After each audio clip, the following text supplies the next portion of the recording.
किसी भी लड़की की सुंदरता उसके चेहरे से ज्यादा दिल की होती है दोस्तों। अशोक भाई ने घर में पैर रखा और कहता है, अरे सुनती हो? आवाज सुनते ही अशोक भाई की पत्नी हाथ में पानी का गिलास लेकर बाहर आई और बोली, अपनी बिटिया का रिश्ता आया है। अच्छा भला इज्जतदार सुखी परिवार है।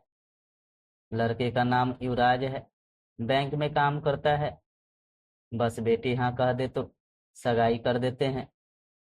बेटी उनकी एकमात्र लाडली थी।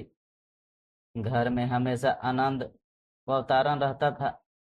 कभी कभार अशोक भाई की सिगरेट और पान मसाले के कारण उनकी पत्नी और बेटी साथ कहाँ सुन्नी हो जाती थी, लेकिन अशोक भाई मजाक में टाल देते थे। बेटी खूब समझदार और संस्कारी थी। एसएससी पास करके ट्यूशन और सिलाई करके पिता की मदद करने की कोशिश करती थी। अब तो बेटी ग्रेजुएट हो गई थी और नौकरी भी करती थी, लेकिन अशोक भाई उसकी पगार में से 1 रुपया भी नहीं लेते थे। रोज कहते थे, बेटी ये पगार तेरे पास रख, तेरे भविष्य में तेरे काम आएगी। दोनों घरों की सहमति से बेटी और युवराज की सगाई कर दी गई और शादी का मुहूर्त भी निकलवा दिया गया। अब शादी के 15 दिन और बाकी थे। अशोक भाई ने बेटी को पास में बिठाया और कहा, क्या तेरे ससुर से मेरी बात हुई? उन्होंने कहा, दहेज में कुछ नहीं लेंगे, ना रुपए ना गहने और ना ही कोई और चीज। तो बेटा तेरे शादी के लिए मैंने कुछ रुपए जमा किए हैं। ये 2 लाख रुपए हैं, मैं तुझे देता हूँ, तेरे भविष्य में काम आएंगे। तू तेरे खाते में जमा करा देना बेटा। लड़की कहती है, ठीक है पापा। बेटी छोटा सा जवाब देकर अपने रूम में चली गई। समय को जाते कहाँ देर लगती है। 2 महीने पहले शुभ दिन बारात आंगन में आई। पंडित जी ने चंवरी में विवाह विधि शुरू की। फेरे का समय आया।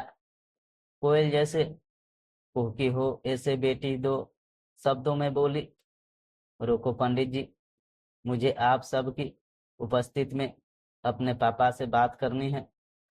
पापा, आपने मुझे लाड प्यार से बड़ा किया है, पढ़ाया लिखाया, खूब प्रेम दिया।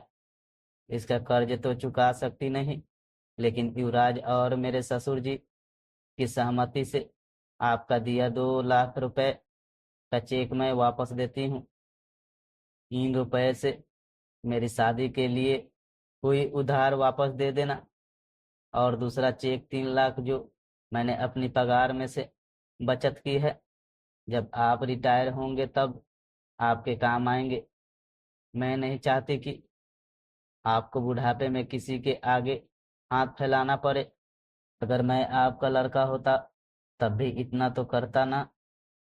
वहां पर सभी की नजर बेटी पर थी। पापा, अब मैं आपसे जो दहेज में मांगू वह देंगे? अशोक भाई भारी आवाज में, हाँ बेटा। इतना ही बोल सके। तो पापा मुझे वचन दो, आज के बाद सिगरेट को हाथ नहीं लगाओगे, तंबाकू पान मसाले का आज से छोड़ दोगे।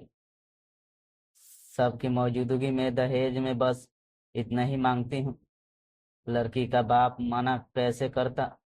शादी में लड़की की विदाई समय कन्या पक्ष को रोते देखा होगा, लेकिन आज तो बारातियों की आंखों में भी आंसुओं की धारा बह रही थी। मैं दूर से उस बेटी को लक्ष्मी रूप में देख रही थी। रुपए का लिफाफा मैं अपनी पर्स से नहीं निकाल पा रही थी। भ्रूण हत्या करने वाले लोगों को इस जैसे लक्ष्मी मिलेगी क्या? तो दोस्तों, अगर ये कहानी आपको अच्छी लगी हो तो मेरे वीडियो को लाइक करके चैनल को सब्सक्राइब करें।